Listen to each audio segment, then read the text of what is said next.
Assalamualaikum warahmatullahi wabarakatuh. Ketemu lagi bersama saya Isfans Ainu, dan pada video kali ini saya akan membahas mengenai cara menghitung kebutuhan pegawai.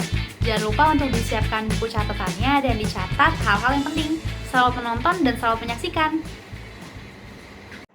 Selanjutnya kita akan membahas mengenai kebutuhan pegawai. Kita akan menghitung kebutuhan pegawai sebuah perusahaan. Dalam menghitung kebutuhan pegawai harus memperhatikan beberapa hal, harus dipahami beberapa hal. Yang pertama itu adalah beban kerja.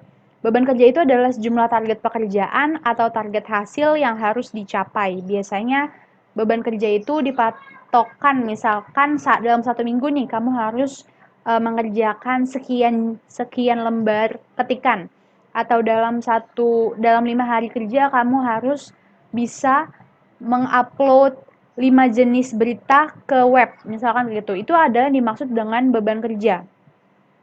Kemudian ada namanya standar kemampuan rata-rata. Standar kemampuan rata-rata itu dibagi menjadi dua, norma waktu dan norma hasil. Contohnya nih, supaya lebih paham, norma waktu. Seorang pengetik dalam waktu 30 menit dapat menghasilkan 4 lembar tikan. Rumusnya adalah norma waktu sama dengan orangnya dikali waktu dibagi hasil. Satu orang pengetik dikali 30 menit dibagi 4 lembar ketikan. Artinya, standar kemampuan pengetik rata-rata adalah 4 lembar tikan dalam waktu 30 menit. Nah, kalau ini itu tinggal hanya dijawabnya dengan kata-kata kalimat seperti ini. Jadi, setelah ditulis rumusnya, kalian jawabnya dengan sebuah pernyataan, yakni artinya standar kemampuan pengetik rata-rata adalah 4 lembar tikan dalam waktu 30 menit. Satu orang pengetik 4 lembar tikan dalam waktu 30 menit. Contoh yang kedua, berdasarkan norma hasilnya. Norma hasil sama dengan hasil dibagi orang dikali waktu. Contoh, untuk menghasilkan satu surat, seorang pembuat surat memerlukan waktu 30 menit. Jawabnya, satu surat per satu pembuat surat dikali 30 menit. Artinya, standar kemampuan pembuat surat adalah satu surat dalam waktu 30 menit.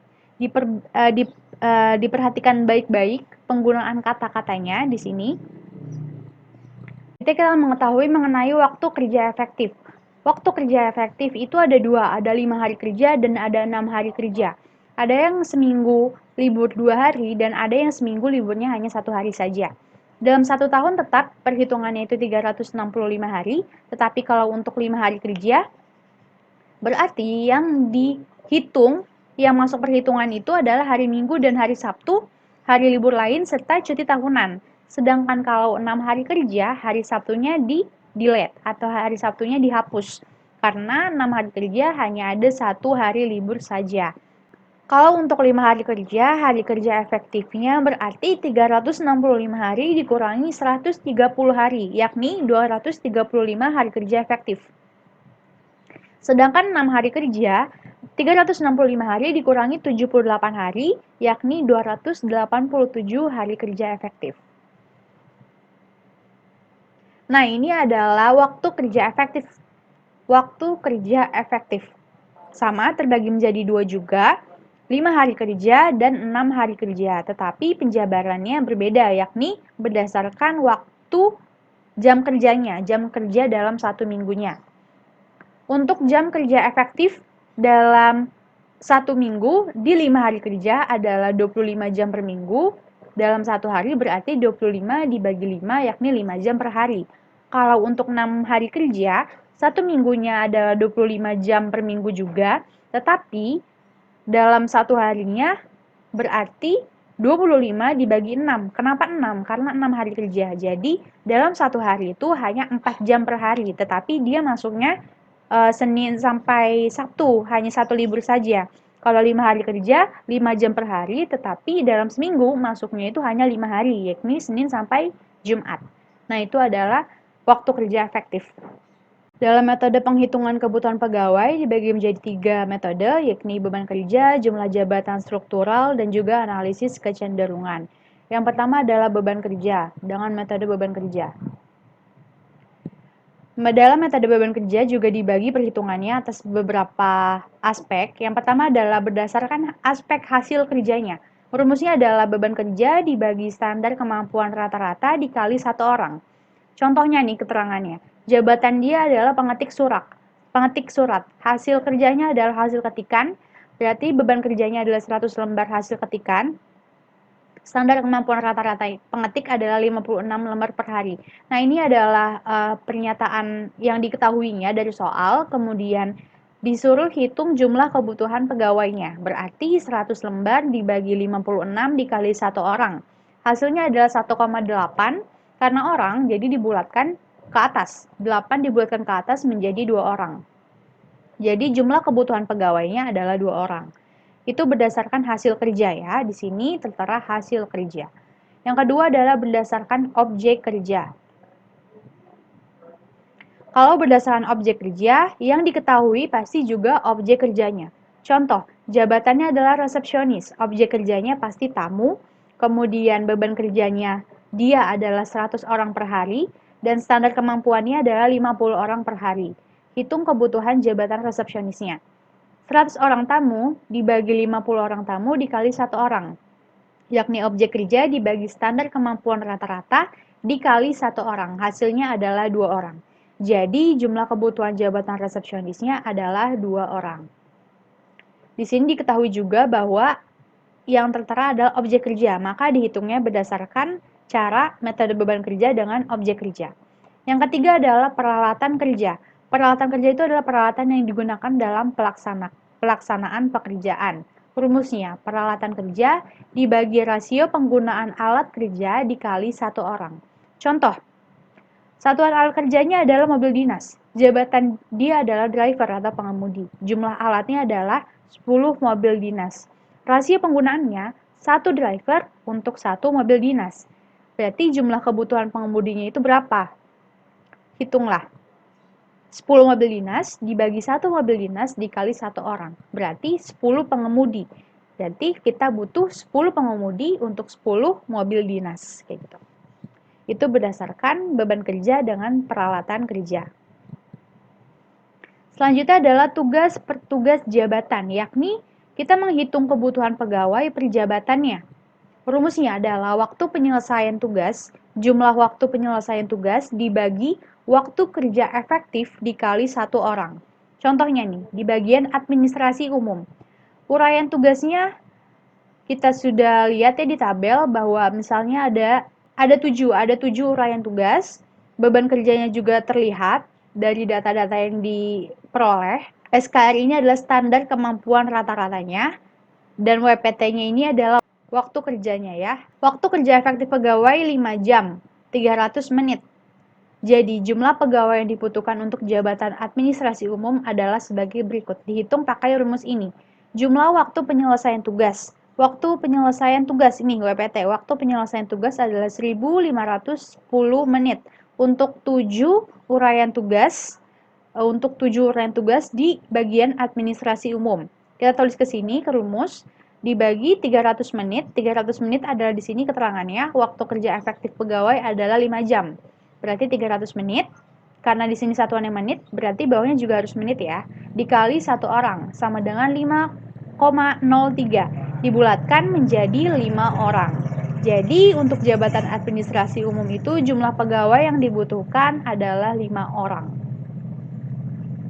Untuk melakukan tugas-tugas ini gitu. Untuk melakukan tugas-tugas ini dengan beban kerja segini dibutuhkan 5 orang. Perhitungan dengan metode ini baik digunakan untuk menyusun formasi pegawai dan menentukan kebutuhan pegawai sehingga dapat memberikan saran dan masukan kepada pimpinan dan melakukan penataan pegawai sesuai dengan kebutuhan dari tiap unit organisasi.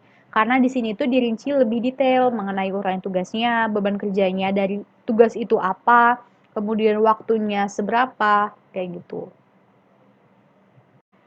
Selanjutnya, metode yang kedua itu adalah metode jumlah jabatan struktural. Nah, kalau jumlah jabatan struktural ini, kita hanya tidak menghitung secara angka-angka seperti tadi, tetapi dilakukan berdasarkan jumlah jabatan struktural yang ada di struktur organisasi dan tata kerjanya. Jadi, melihat dari struktur organisasinya, tidak menggunakan hitungan. Selanjutnya adalah metode analisis kecenderungan. Ini untuk menghitung kebutuhan jabatan fungsional umum atau jabatan lainnya yang standar minimalnya telah ditetapkan oleh instansi pemerintah. Jadi sudah ada pakem, sudah ada Syarat minimalnya sudah ada ketentuannya dari instansi pemerintah. Contohnya, contoh penghitungan kebutuhan jabatan fungsional. Yang pertama itu contohnya adalah untuk guru TK. Nah, di sini sudah tertera rumusnya, yakni KG atau kebutuhan guru sama dengan jumlah rombel atau jumlah kelas ditambah 1 KTK. Jadi ditambah 1, satunya itu adalah KTK, yakni kepala TK-nya. Di sebuah TK ada 3 kelas, yaitu 2 kelas untuk 0 besar dan 1 kelas untuk 0 kecil. Jadi, KG atau kebutuhan gurunya sama dengan 3 guru ditambah 1. 1 adalah KTK-nya atau kepala TK, yakni 4 orang. Jadi, untuk 3 rombel kelas membutuhkan 4 orang guru TK. Yang kedua adalah untuk guru SD.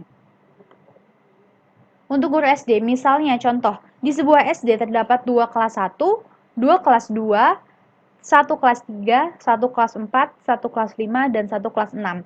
Sehingga totalnya ada 8 kelas. Rumusnya adalah KG sama dengan sigma K ditambah 1 ditambah 1 ditambah GP. 1 KS adalah kepala sekolahnya, kepala sekolah SD itu. 1 GA adalah guru agama, dan GP adalah guru penjaskes. Jadi tinggal dimasukkan ke rumus saja. 8 ditambah 1 ditambah 1 ditambah 1 sama dengan 11 orang. Untuk 8 kelas di SD tersebut membutuhkan 11 orang guru. Sudah termasuk guru agama dan guru penjaskes.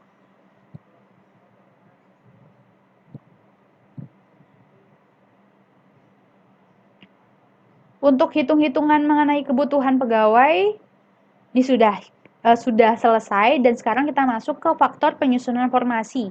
Ada berbagai jenis faktor dalam menyusun formasi pegawai. Yang pertama itu adalah jenis pekerjaan, yakni macam pekerjaan yang harus dilakukan.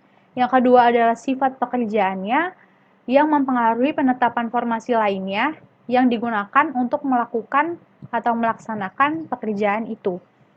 Faktor yang ketiga dalam penyusunan formasi itu adalah perkiraan beban kerjanya, seperti yang tadi sudah dijelaskan, beban kerja, seperti jumlah pekerjaan yang harus dilakukan atau target kerjanya, itu ada masuk ke beban kerja, frekuensi rata-rata.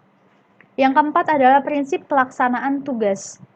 Prinsip pelaksanaan tugas atau prinsip pelaksanaan kerja ini berkaitan dengan orang yang melakukan sebuah pekerjaan.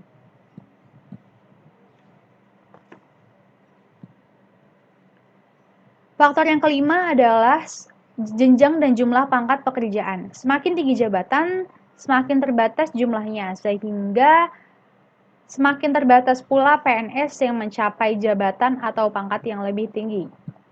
Faktor yang keenam adalah peralatan yang tersedia. Peralatan yang tersedia itu berapa jumlahnya? Untuk peralatan itu untuk melakukan kegiatan di organisasi setiap harinya ya. Peralatan itu. Kemudian makin tinggi mutu peralatan juga dapat mengakibatkan makin sedikit jumlah pegawai yang diperlukan.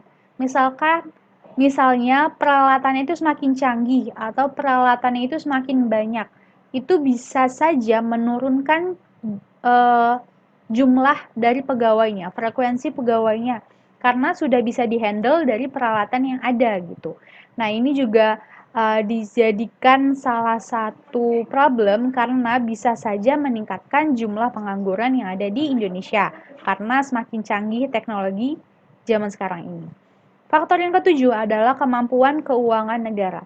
Meski formasi telah disusun secara rasional berdasarkan hasil analisis jabatan dan hasil analisis kebutuhan, realisasinya itu harus tetap memperhatikan akan keuangan negara, kemampuan negara yang sesungguhnya. Nah, gimana video pembelajaran kali ini? Semoga video kali ini bisa membantu kalian ya untuk mengetahui gimana sih caranya menghitung kebutuhan pegawai di sebuah perusahaan. Sampai ketemu di pertemuan selanjutnya. Jangan lupa jaga kesehatan dan jangan lupa untuk semangat terus belajar. Wassalamualaikum warahmatullahi wabarakatuh.